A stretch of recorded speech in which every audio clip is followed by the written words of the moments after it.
কুষ্টিয়ার এমন এক হাট যেখানে গেলে খালি হাতে ফেরা মুশকিল। সপ্তাহে মাত্র 2 দিন বসে এই হাট, রবি ও বৃহস্পতিবার। আর সেই 2 দিন পুরো এলাকা হয়ে যায় জমজমাট। নিত্য প্রয়োজনীয় থেকে শুরু করে ঘরের আসবাবপত্র সবকিছু এক জায়গায়। এটাই আমাদের প্রিয় রাজার হাট। আসসালামু আলাইকুম guys, this is me Sajia Akter. Welcome জানাচ্ছি আপনাদের আমার নিউ একটি ভিডিওতে। কুষ্টিয়ার মানুষের কাছে রাজার হাট শুধু একটা বাজার না, এটা যেন একটা মিলন মেলা। সপ্তাহে 2 দিন রবিবার ও বৃহস্পতিবার এই হাট বসে, আর তখন পুরো জায়গাটা লোকে ভরপুর হয়ে যায়। এখানে মোটামুটি সবই পাওয়া যায়, সবুজ শাকসবজি থেকে শুরু করে মাছ, মাংস, কাপড় চোপড়, গৃহস্থালির জিনিসপত্র থেকে শুরু করে কি নেই এই হাটে। গাইস, আমিও কিন্তু সেখানে গিয়ে টাটকা সবজি বাজার কিনেছিলাম। দামও ছিল মোটামুটি ভালো, আর মানের দিক থেকেও অনেক ভালো।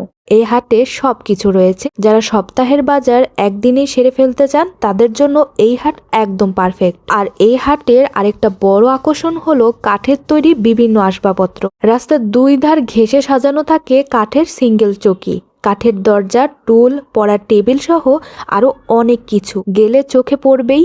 যারা কম দামে ঘরের জন্য কাঠের জিনিস খুঁজছেন তাদের জন্য এটা হতে পারে দারুণ একটি সুযোগ। হাটের দিনগুলোতে এত ভিড় হয় যে হাঁটতে কষ্ট হয়, কিন্তু সেই ভিড়ের মাঝেই আছে আলাদা একটা আনন্দ, আলাদা একটা প্রাণ চাঞ্চল্য। হাট বলে কথা, দামাদামি, কোলাহল আর মানুষের হাসি আড্ডায় পুরো পরিবেশটা হয়ে ওঠে প্রাণবন্ত। তো এই রাজার হাটে কে কে বাজার করতে আসেন বা কারা বাজার করতে চান তারা কিন্তু কমেন্টে অবশ্যই জানাবেন। আর যারা মেসে থাকেন তাদের কিন্তু একটা জিনিস খুবই কমন লাগে, সেটা হচ্ছে পড়ার টেবিল এবং সিঙ্গেল চৌকি। তারা কিন্তু এই রাজার হাটে এসে বাজার করতে পারেন, খুব স্বল্প দামে পেয়ে যাবেন। তো আজকের এই মিনি ব্লগটি এখানেই শেষ করছি।